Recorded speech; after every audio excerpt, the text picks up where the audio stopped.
మౌన సంద్రంలో మునిగి తన చూపులతో చల్లని శాంతి సమీరాలను వెదజల్లుతున్నారు భగవాన్ రమణ మహర్షి. అక్కడ మౌనం రాజ్యమేలుతుంది. అరుణగిరి శిఖరంలా శిఖరాగ్రమానమైనటువంటి ఆ మౌనంలో ఒక యువకుడు లేచి భగవాన్ నమస్కారం అన్నాడు. రమణ మహర్షి ఆయన వైపు చూస్తూ, ఏమప్పా, ఏం కావాలి అని అన్నారు. నాకు ఒక సందేహం ఉంది, తీర్చండి అన్నాడు ఆ యువకుడు. ఏమిటా సందేహం అన్నారు మౌనంగా రమణుల వారు.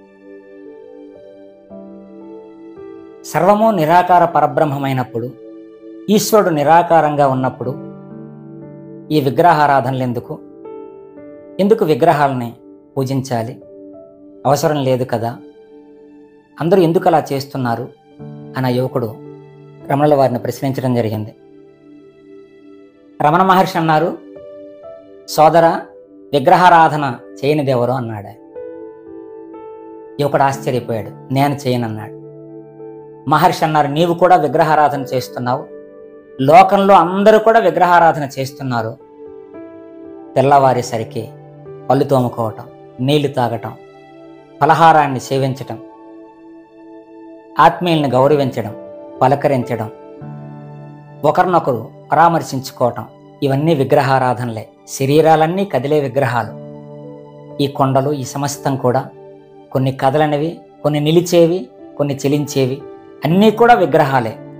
నిరాకార పరబ్రహ్మమే సాకారమైన సృష్టిగా ఉన్నాడు. మనం చూస్తే ఆయన్ని ఆరాధించినట్లే, చూసేదంతా కూడా ఆయన స్వరూపమే, ఆయన యొక్క వ్యక్త రూపమే. అందుకు సమస్తము విగ్రహారాధనే. విగ్రహారాధన నిరంతరం కూడా చేస్తున్నారు. అంతటా నిండి ఉన్నటువంటి, అంతటా ఆవహించినటువంటి ఈశ్వరుణ్ణి ఏదో ఒక రూపంలో ఆరాధించటం మంచిదే కదా, ఒక రకమైన అనుభూతి కలుగుతుంది కదా. అలా అలా అలా విగ్రహారాధన చేస్తూ అన్ని విగ్రహాల్లో ఉన్నది ఈశ్వరుడు అన్న భావంలోకి వెళ్ళినప్పుడు ఆ నిజ నేనుని అనుభవించడం జరుగుతుంది. అహంకారం తొలుగుతుంది, ఆత్మానుభూతి కలుగుతుందని భగవాన్ రమణుల వారు చెప్పారు.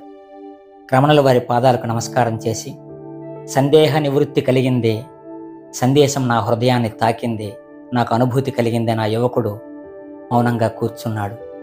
అక్కడ ఉన్న వాళ్ళందరూ ఆనంద పరవశులై, అరుణాచల శివ, అరుణాచల శివ, అరుణాచల శివ, అరుణాచల, అరుణాచల మనుచు స్మరించు వారల అహము నిర్మూలింపు మరుణాచల, అరుణాచల మనుచు స్మరించు వారల అహము నిర్మూలింపు మరుణాచల అని భగవానుని సమక్షంలో అరుణాచలేశ్వరుణ్ణి, గురురూప ఆ ఈశ్వరుణ్ణి ఆరాధన చేశారు అక్కడి భక్తులందరూ కూడా.